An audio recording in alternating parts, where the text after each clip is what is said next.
ये बड़ी और दुखद खबर जम्मू कश्मीर से आई है। पुंछ में आतंकियों ने घात लगाकर भारत के वीर जवानों पर हमला किया है और इस नापाक आतंकी हमले में देश के 5 वीर सपूत शहीद हो गए हैं। हमला होते ही भारतीय सैनिकों ने आतंकियों को मुंह तोड़ जवाब देना शुरू कर दिया है और पुंछ के सुरानकोट इलाके में यह हमला हुआ है, जहां अभी भी एनकाउंटर लगातार जारी है। पूरा ये जंगल का इलाका है, सेना ने पूरे इलाके को घेर लिया है। अभी जो इनपुट हमारे पास है, 3 से 4 आतंकियों के छिपे होने की खबर है और लगातार दोनों तरफ से गोलियां चल रही हैं।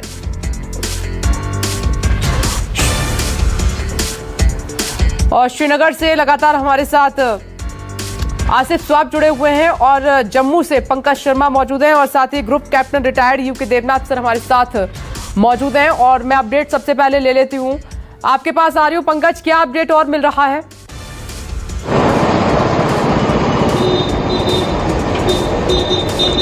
देखिए, जो सेना की ओर से आधिकारिक पुष्टि की गई है वो उसमें यह बताया गया है कि आतंकियों और सुरक्षा बलों के बीच मुठभेड़ में सेना के एक जेसीओ रैंक के ऑफिसर समेत 5 जवान उसमें शहीद हुए हैं और अभी भी जो है वहां पर मुठभेड़ चल रही है। लगातार जो पाकिस्तान द्वारा पाले गए आतंकी हैं वो हैवी शेलिंग कर रहे हैं, उसका मुंहतोड़ जवाब हमारे भारतीय सेना के जमात दे रहे हैं और ऐसा अंदेशा जताया जा रहा है कि आतंकी अपने साथ बेहद ज्यादा संख्या में हथियार गोला बारूद लेकर आए हैं और लगातार फायरिंग हो रही है। जितना भी इलाका है, जंगल का इलाका, ये पुंछ का सुरनकोट का इलाका है, पूरे जंगल के इलाके को सुरक्षा बलों ने घेर लिया है और कोशिश सुरक्षा बलों की यही रहेगी कि अंधेरा होने से ठीक पहले आतंकियों को मौत के घाट उतारा जा सके, ताकि ये आतंकी अंधेरे का फायदा उठा के, घने जंगल का फायदा उठा के कहीं आगे की ओर ना बढ़ जाए। और इसलिए जितने भी आसपास का इलाका है, कई किलोमीटर का इलाका है, वहां पर चप्पे चप्पे पर सुरक्षा बल के जवान मौजूद हैं और लगातार अभी भी हैवी शेलिंग हो रही है। लगातार सुरक्षा बल यही कोशिश कर रहे हैं कि जितने भी आतंकी वहां पर मौजूद हैं, उन आतंकियों को चुन चुनकर मौत के घाट उतारा जा सके। आप देखिए कि लगातार कायर पाकिस्तान जो है आतंकियों को घुसपैठ करवाने की कोशिश कर रहा है और लगातार आतंकी जो यहां पर मौजूद है उन्हें सीमा पार से ये कहा जा रहा है कि कुछ करो या मरो, लेकिन आतंकी कुछ कर नहीं रहे। जब उनका सामना सुरक्षा बलों से होता है तो मौत के घाट हमारे जवान उन्हें जरूर उतार देते हैं। लेकिन आज के इस मुठभेड़ में जो सुरनकोट में हुई है उसमें दुखद खबर यह है कि 5 सेना के जवान उसमें शहीद हुए हैं। लेकिन आपको बता दूं कि लगातार वहां पर हैवी शेलिंग हो रही है, लगातार फायरिंग हो रही है और कोशिश सुरक्षा बलों की यही रहेगी कि जितने भी आतंकी जंगल के इलाके में मौजूद हैं, इन्हें चुन चुनकर मौत के घाट उतारा जा सके। और लगातार आप देखिए कि कैसे पाकिस्तान जो है वो लगातार आतंकी, चाहे आप कश्मीर घाटी में देखिए कैसे टारगेट किलिंग हो रही है, सिलेक्टिव किलिंग हो रही है। दरअसल आतंकी बौखलाए हुए हैं क्योंकि आप देखिए कि आतंकी जो है अब चुन चुनकर लोगों को मौत के घाट उतार रहे हैं। हुए हैं वो भी मरेंगे, पंकज शर्मा वो भी मरेंगे। रविंद्र रैना ने इस बीच कुछ कहा है, पहले सुन लेते हैं, फिर मैं आसिफ आपके पास आती हूं। भारतीय सेना के जांबाज वीरों ने लगातार जम्मू कश्मीर के अंदर आतंकवादियों पर कड़ा प्रहार किया है। सीमावर्ती क्षेत्र LOC के ऊपर लगातार पाकिस्तान की ओर से घुसपैठ के प्रयासों को भारतीय सेना के जवानों ने विफल किया है।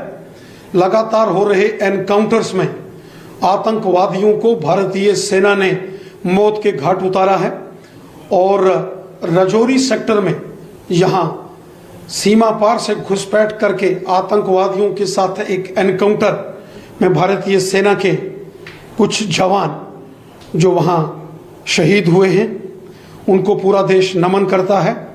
हमारे जांबाज वीरों ने पाकिस्तान की बड़ी घुसपैठ की साजिश को विफल किया है और लगातार आतंकियों का खात्मा लगातार जारी है। जम्मू कश्मीर में आपने देखा कि अनंतनाग और बांदीपोरा में 2 आतंकियों को ढेर कर दिया। कुछ और इनपुट मिले थे आसिफ, आतंकियों की कुछ संख्या पता चल पा रही है, कितनी संख्या में है ये?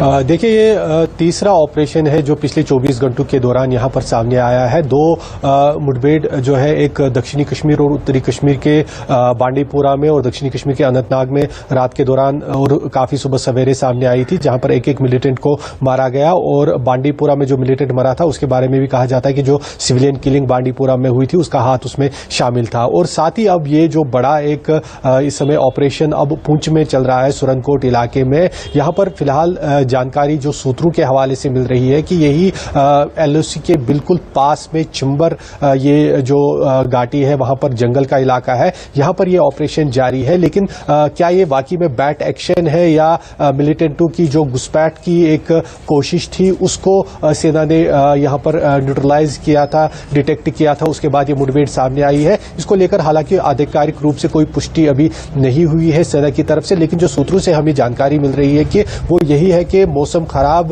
होने का फायदा उठाते हुए यहाँ पर बैट एक्शन मिलिटेंटों द्वारा किया गया और यही कारण है कि सेना को इतनी बड़ी कैजुअलिटी यहाँ पर उठानी पड़ी। और बैट एक्शन के बाद क्योंकि एलओसी के बिल्कुल पास में ये हुआ है, कुछ हालांकि कुछ जो कई सौ मीटर हम कह सकते हैं कि वो घुसपैठ करने में कामयाब हो गए थे और उसके बाद उन्होंने इस तरह की बैट एक्शन को अंजाम दिया। उसके बाद क्या वो बाकी में वापस पाक कब्जे वाले कश्मीर की तरफ भागे हैं या अभी भी इस इलाके में मौजूद है, इसको लेकर अभी भी जो है पूरी तरह से जानकारी सामने नहीं आ रही है। लेकिन सेना ने बड़े स्तर पर ऑपरेशन शुरू किया है। शेलिंग या गोलीबारी आप कह सकते हैं यहाँ पर सुनने को मिल रही है, लेकिन क्या मिलिटेंटों की तरफ से अभी भी वहां से रिटालिएट हो रहा है, इसको लेकर भी आधिकारिक रूप से जानकारी नहीं है। लेकिन सूत्रों का कहना है कि बड़े स्तर पर ऑपरेशन जारी है। यहाँ पर एक बड़े जंगल के इलाके को नजर बनाए रखिएगा। आसिफ, मैं लौट रही हूँ। यूके देवनाथ सर भी हमारे साथ मौजूद है। यूके देवनाथ सर, उनको ट्रेस किया जाए। हर उस नापाक मंसूबे को नाकामयाब किया है भारतीय सेना ने, जवानों ने, और इसीलिए पाकिस्तान और पाकिस्तान में पल रहे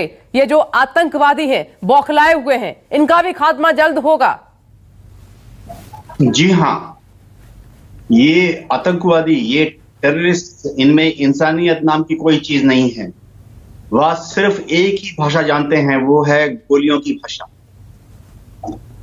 एडमिनिस्ट्रेटिव मिलिट्री एडमिनिस्ट्रेशन के हिसाब से एक एस्केलेशन मैट्रिक्स भारत सरकार को अब बना देना चाहिए, जिसमें बेसिकली क्लियर इंस्ट्रक्शंस होने चाहिए कि हम उनकी ईंट की जवाब पत्थर से देंगे।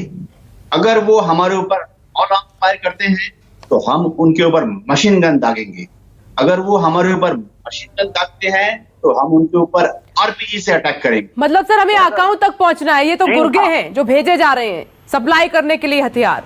इनके आकाओं को पकड़ने के लिए जो इंटेलिजेंस नेटवर्क होना चाहिए वो हमारे पास है, लेकिन हमारी इंटेलिजेंस नेटवर्क को सिर्फ एक इशारा चाहिए कि इनको ढूंढकर इनके बिल के अंदर घुस के मारो। ऐसा दुनिया की कई देश कर चुके हैं।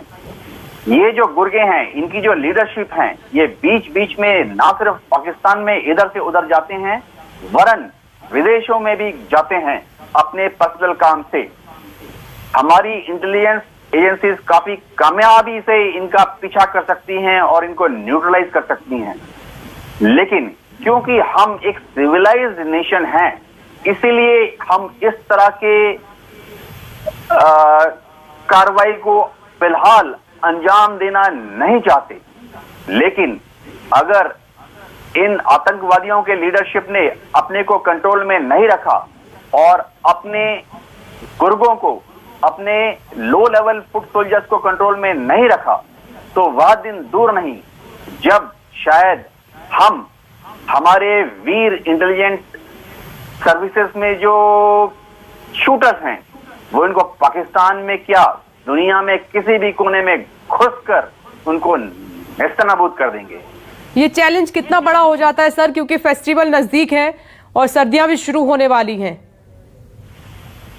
बहुत बड़ा चैलेंज इसलिए है क्योंकि सर्दियों में बर्फ गिर जाती है और इन लोगों की कोशिश है, हमारे दुश्मनों की कोशिश है कि बर्फ गिरने के पहले वहां जो वैलीज हैं और दर्रे हैं उनको बंद होने के पहले ही मैक्सिमम इन्फिल्ट्रेशन कराई जाए।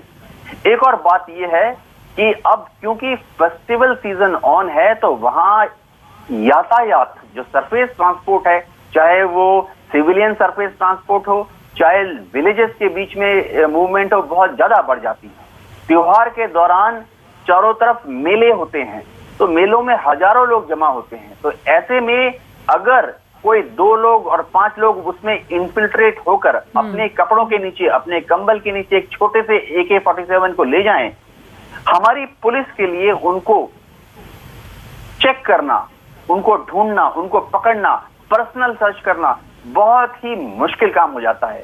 ये लोग ऐसे ही मेलों का या हाई सिविलियन मूवमेंट का नाजायज फायदा उठाते हैं। सर, 2020 और 21 की हम बात करें तो कुल मिलाकर जो आतंकियों का खात्मा हुआ है, इन 2 सालों की मैं बात करें, 250 से ज्यादा आतंकी मारे गए हैं और इसीलिए बौखलाए हुए हैं, इसीलिए नई नई चालें चल रहे हैं। अभी आपने देखा था कि ड्रोन वाली साजिश इनकी तरफ से रची गई थी, जिसको नेस्तनाबूद किया भारतीय सेना ने। जी हाँ, अगर आप देखें तो ये बहुत हर्ष की बात है कि हमारी जो मंथली इंटेलिजेंस समरी आती है उसके हिसाब से हमारी success rate percentage wise as well as total number wise पिछले कुछ महीनों से बहुत अच्छी तरह से इंप्रूवमेंट दिखा रही है। अभी हमारी किल रेट इतनी ज्यादा है कि ये लोग बच नहीं पा रहे हैं और पनपने नहीं पा रहे हैं। देखिए, मिलिट्री में एक कहावत है कि जब आपका बीज बचेगा तभी वो पौधा बनेगा और तभी वो पेड़ बनेगा। हम इनको सीड स्टेज में ही पकड़ रहे हैं। पहले हम इनको ट्री स्टेज में पकड़ते थे या प्लांट स्टेज, पौधे स्टेज में पकड़ रहे हैं। अब हम इनको बीज स्टेज में ही पकड़ने लगे हैं, जो कि हमारी जो सुरक्षा ग्रिड है उसकी बहुत बड़ी कामयाबी है। हाँ, जब ये लोग 10 कोशिश करते हैं तो हम उसमें से 8 को पकड़ते हैं, 6 में उनको नष्ट कर देते हैं, इक्का दुक्का ये फिर भी अंदर घुसने में कामयाब हो जाते हैं। आप सही कह रहे हैं सर कि हमें अपनी सेनाओं पर गर्व है। हर जो शहादत दी जा रही है भारत के लिए, हम सब लोगों की सुरक्षा के लिए हमें गर्व है। लेकिन एक भी कैजुअलिटी हमारे जवान की, एक की भी मौत हमारे लिए उतना ही बहुत दर्दपूर्ण है। बहुत दर्द से भरा हुआ ये लम्हा है, ये वक्त है। इस वक्त हमारे लिए 5 जवान हमारे शहीद हो गए हैं। एनकाउंटर लगातार जारी है। आपका शुक्रिया। एक छोटा सा ब्रेक मैं ले रही हूं, फौरन लौटूंगी। आप देखते रहिए न्यूज़ 24। नमस्कार, मैं हूं मानक गुप्ता। अगर आपको हमारा ये वीडियो पसंद आया हो तो इसे लाइक और शेयर जरूर करें, और हाँ, हमें सब्सक्राइब और फॉलो करना ना भूलें ताकि आप देश और दुनिया की कोई खबर मिस ना करें। तो जुड़े रहिए हमारे साथ और देखते रहिए न्यूज़ 24।